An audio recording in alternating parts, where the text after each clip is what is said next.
Welcome to your Daily Dose of Sunday School, episode 148. We are continuing to study the 8th Commandment, you shall not steal. Through the Westminster Shorter Catechism, we're on question 75. What is forbidden in the 8th Commandment? The 8th Commandment forbids whatsoever does or may unjustly hinder our own or our neighbor's wealth or outward estate. So we talked about how God gives us things that we are to improve and we are to use for our provision, to provide what we need, to also provide our neighbors for what we need. So we also do not want to hinder our own wealth. And our proof text is 1 Timothy 5:8. Here's the Protestant work ethic spelled out. 1 Timothy 5:8. But if anyone does not provide for his own, for his relatives, and especially for members of his household, he has denied the faith and is worse than an unbeliever.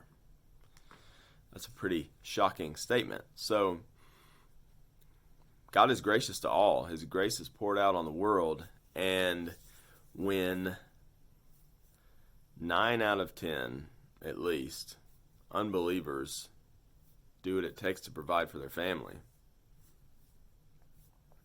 how bad is it if someone who names Christ refuses to take care of their own family?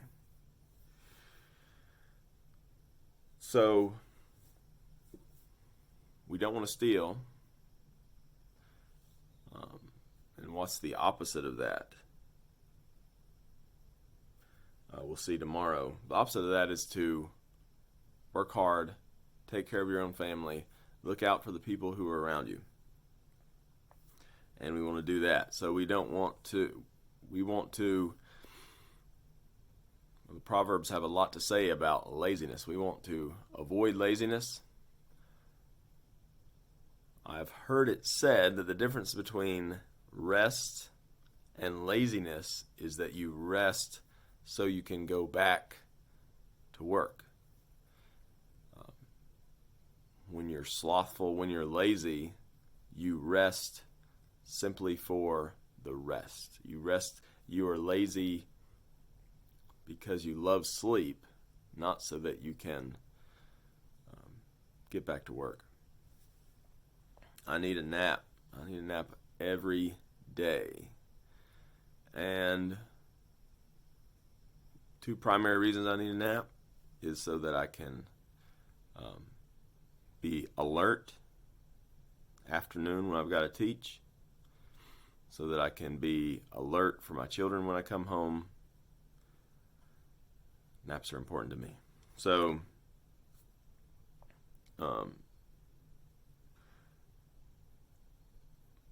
but the proverb says, I'm not sure the reference, love not sleep, lest you come to poverty. Open your eyes, and you'll have plenty of bread. So, I mean, I think it's kind of impossible not to love sleep, but we should love working. I do think there's kind of a ungodly mindset that as Christians we get into also, that we're working for the weekend. We have decided that what we do 5 days out of the week doesn't matter. We just want to get to that part of the week. We've got to do what we've got to do to get to that part of the week where we can lay around, watch TV. That is not a godly attitude. God is the one that gives us our work. He uses our work to provide for our neighbors. He used our work to provide for us. In our work, not only do we get paid, but we're doing things that our neighbor needs, and so it's valuable. God considers it valuable.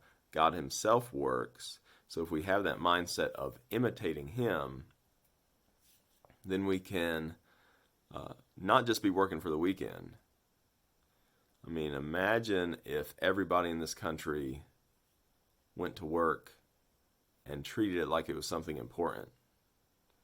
You talk about making America great again. That would make America great. Love not sleep, lest you come to poverty. All it takes to destroy vast amounts of wealth, you know what it takes? And there's proverbs you could look at about this. It takes nothing. There's some proverbs, at least one about you see this field and it's grown up and the fence is torn down, and basically just from somebody being lazy and refusing to do the work they need to do to maintain the value of what God has given them. So we don't want to be like that.